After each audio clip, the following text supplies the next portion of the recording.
सोचिए, एक तरफ आज की मॉडर्न साइंस, ऑफिस की डेडलाइंस और दूसरी तरफ एक ऐसा खौफनाक श्राप जो 400 सालों से खून का प्यासा है।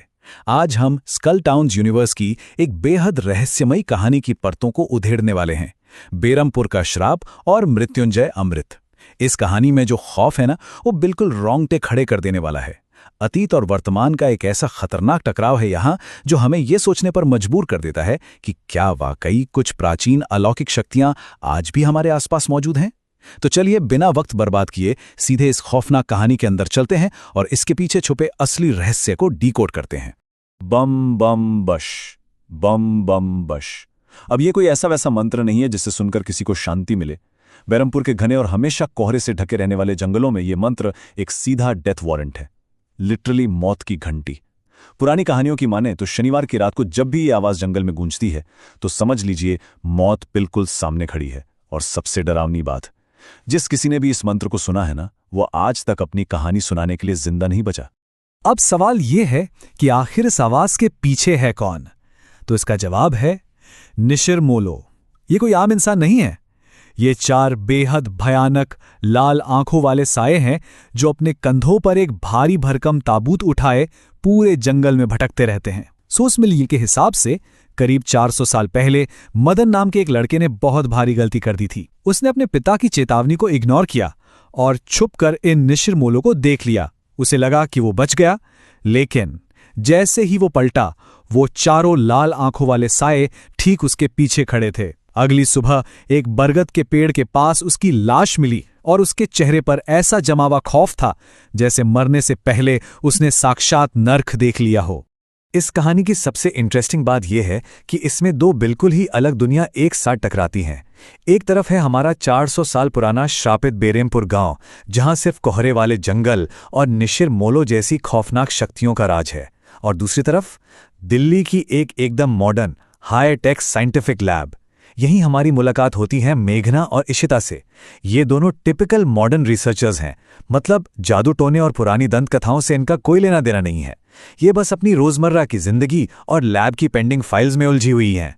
तो सोचने वाली बात यह है कि भाई दिल्ली की इन मॉडर्न साइंटिस्ट्स को 400 साल पुराने श्रापित गांव से क्या मतलब? इसका कनेक्शन जुड़ता है एक अल्टीमेटम से। उनके बॉस प्रोफेसर जयदेव फोन पर बुरी तरह भड़के हुए हैं। उन्होंने एक एंटीडोट तैयार करने के लिए इन दोनों को सिर्फ 3 दिन का एक बहुत ही स्ट्रिक्ट अल्टीमेटम दे दिया है। बस यही वो ट्रिगर पॉइंट है। ये भारी प्रेशर और ये इम्पॉसिबल सी लगने वाली डेडलाइन इशिता को मजबूर कर देती है कि वो साइंस की किताबों को छोड़कर कुछ बेहद पुराने और अजीबो-गरीब रास्तों की तरफ मुड़ जाए। ये साफ दिखाता है कि कैसे कभी-कभी हमारा मॉडर्न स्ट्रेस हमें उन अंधविश्वासों की तरफ वापस खींच लेता है जिन्हें हम बहुत पीछे छोड़ आए थे। और यहीं से कहानी एक ऐसा टर्न लेती है जो दिमाग घुमा देगा। अपनी जॉब बचाने के चक्कर में इशिता को एक बहुत पुरानी लोक कथाओं की किताब मिलती है। इसमें जिक्र है मृत्युंजय अमृत का। किताब कहती है कि ये एक अजीब सा हरा लिक्विड है जो पूर्णमासी की रात को एक खास पेड़ से टपकता है। पर सबसे ज्यादा रोंगटे खड़े करने वाली बात यह नहीं है। शॉकिंग बात यह है कि मेघना उस किताब में बने पेड़ की ड्राइंग को तुरंत पहचान लेती है। कैसे? क्योंकि उसे काफी टाइम से एक बहुत ही भयानक सपना आ रहा है। सपने में एक विशालकाय पक्षी उसका पीछा कर रहा है और भागते हुए वो बिल्कुल ऐसे ही एक पेड़ से टकराती है जिससे हरा पानी टपक रहा है। मतलब मॉडर्न साइंस, पुरानी किताब और एक डरावना सपना, ये तीनों चीजें एक ही पॉइंट पर आकर मिल रही हैं। इस रहस्य को सुलझाने की बेचैनी में दोनों लड़कियां एक बहुत ही रिस्की फैसला लेती हैं। बिना किसी को कुछ बताए वो 5 घंटे की लंबी बस यात्रा करके सीधे बेरमपुर गांव के दिल में पहुंच जाती हैं। और पता है उन्होंने गांव वालों को क्या कहानी सुनाई? कि वो अपनी पढ़ाई के लिए 5 अलग अलग गांवों पर रिसर्च करने आई हैं।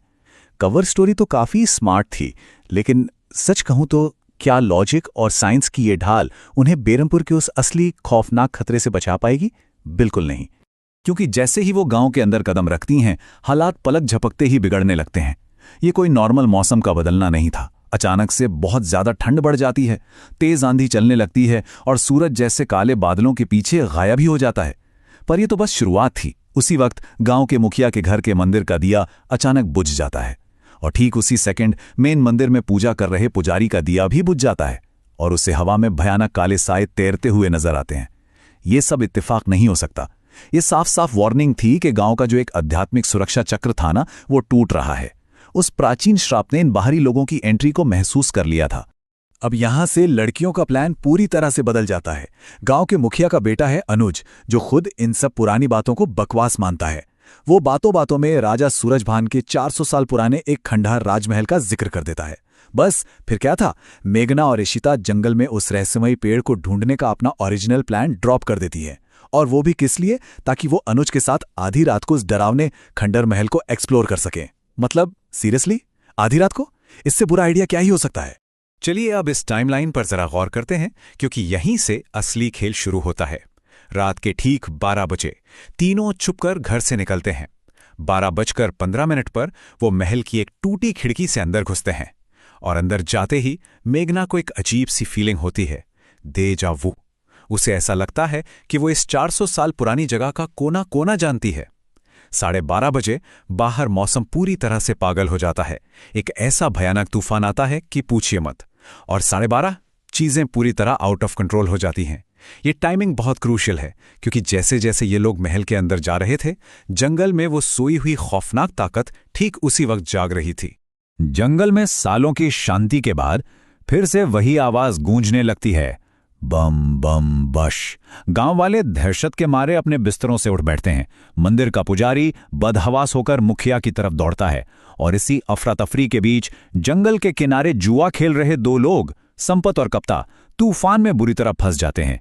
जैसे ही हवा का गुबार थोड़ा छंटता है, उनकी सिट्टी पिट्टी गुम हो जाती है, क्योंकि उनके ठीक सामने लाल चमकती आंखों वाले वो चारों निशिर मोलों अपना ताबूत लिए खड़े थे। और अब आता है वो मोमेंट जो सच में दिल दहला देता है। जंगल में उन निशिर मोलों के कंधे पर रखा वो भारी भरकम ताबूत अचानक झटके से खुल जाता है। ताबूत खुलते ही संपत और कप्ता के मुंह से एक इतनी खौफनाक चीख निकलती है कि पूरा गांव दहल जाता है। लेकिन सबसे बड़ा ट्विस्ट ये नहीं है। ट्विस्ट ये है कि ठीक उसी सेकंड, उसी मिली सेकंड में राजमहल के अंदर इशिता, अनुज और मेघना के ठीक सामने एक भारी बंद दरवाजा भयंकर धमाके के साथ अपने आप खुल जाता है। ये दोनों चीजें एक साथ हो रही हैं। मॉडर्न दुनिया की साइंटिस्ट और जंगल का वो 400 साल पुराना श्राप अब पूरी तरह से आमने सामने थे। और यहीं पर यह कहानी हमें एक बहुत ही बेचैन कर देने वाले सवाल पर लाकर खड़ा कर देती है। उस ताबूत के अंदर आखिर था क्या, या कौन था? और दिल्ली में बैठकर लैब टेस्ट करने वाली मेघना का इस 400 साल पुराने श्राप, इस खंडर महल और उस मृत्युंजय अमृत से आखिर क्या रिश्ता है? सोर्स मटेरियल हमें इसी सस्पेंस पर छोड़ देता है। लेकिन यह कहानी एक बात तो बिल्कुल साफ कर देती है कि अतीत कभी सच में दफन नहीं होता, वो बस बाहर आने के लिए सही समय का इंतजार करता है। तो इन सब के बारे में सोचने वाली बात यह है कि क्या वाकई हम उन चीजों से बच सकते हैं जो हमारे लिए ही लिखी गई हैं? इस रहस्यमयी सफर में साथ जुड़ने के लिए बहुत बहुत शुक्रिया।